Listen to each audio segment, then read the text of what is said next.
Okay, a lot of players struggle with shot selection on short ball. I'm going to do a drill that I like. It's a point drill with Arnon on where should he hit when he gets the short ball. He's going to base his decision on where I am when he's hitting. So I'm going to simulate a short ball.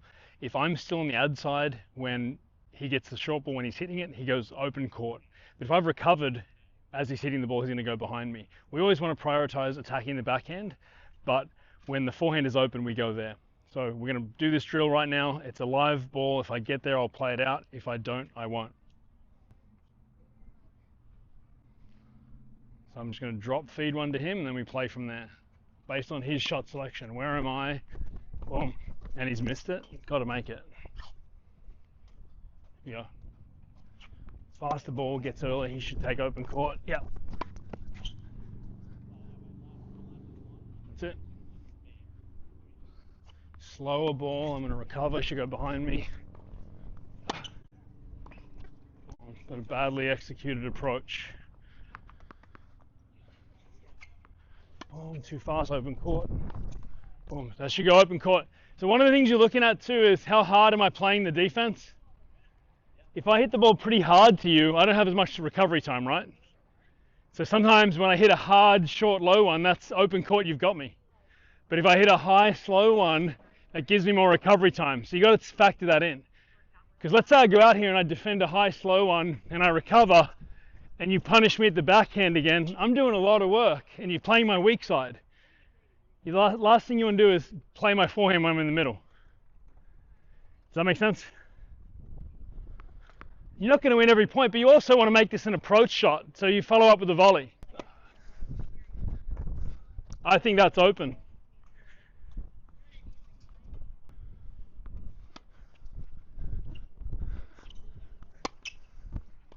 Good volley. Yeah, it's a binary decision. If I haven't recovered, he goes open court. If I have, he goes behind me. Ball. He starts to base his decision on my positioning. He slapped it.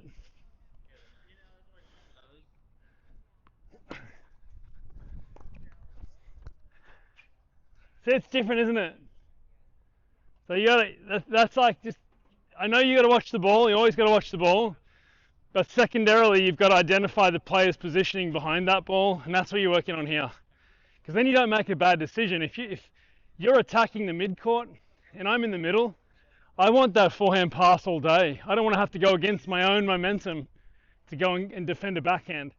But also, if I'm slow to recover, I want you to come here. Because I don't have to go very far. I don't want you stretching my forehand if the court is open. So you have to see it, go and play it if it's there. But if I get sort of within this range, it's better to go behind me because I'm recovering hard. I'm going to have to push back. That's the drill you just worked on. It's really hard to do it.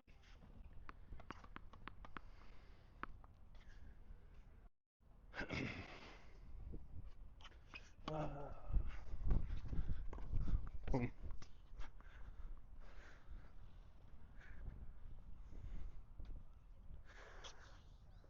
I'm going to float one pretty deep here. Let's see if you can figure it out. Yeah, right location.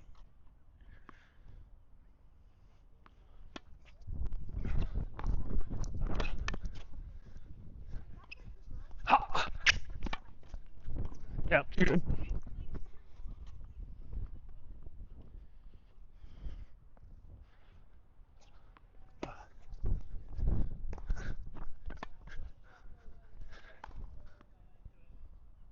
Long. Ready?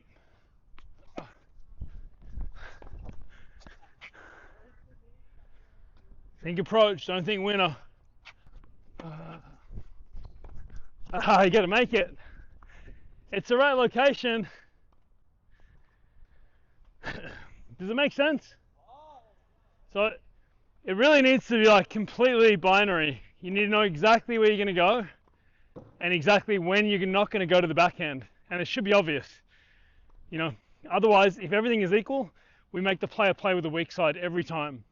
It's much higher win percentage if you do that, rather than coming up to the short ball and going this one line, this one cross, and just making it random. We've got to have a primary target, which is the backhand. We have a secondary. We only need to use the secondary if the player hasn't recovered. And that will happen when you've built the point over here, which you will a lot. So players are going to defend with this one. You're going to have to recognize their positioning and either hit open court, come right behind them. It's so still tough. If you make that and I'm in the middle of recovery, that's still tough to do anything with it. So don't discount how important this one is. Let's do 3 more good ones.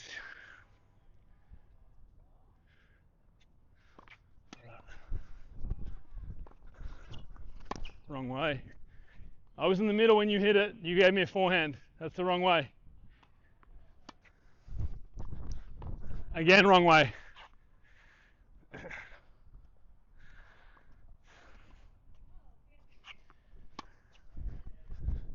That's correct.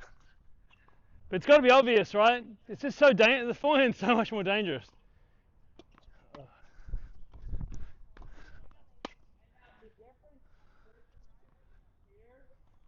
Last one. Yeah, it's got to be really clear. He's got to be really clear in his decision making. Can't be any room for random thoughts. Yes, do it again. It's good.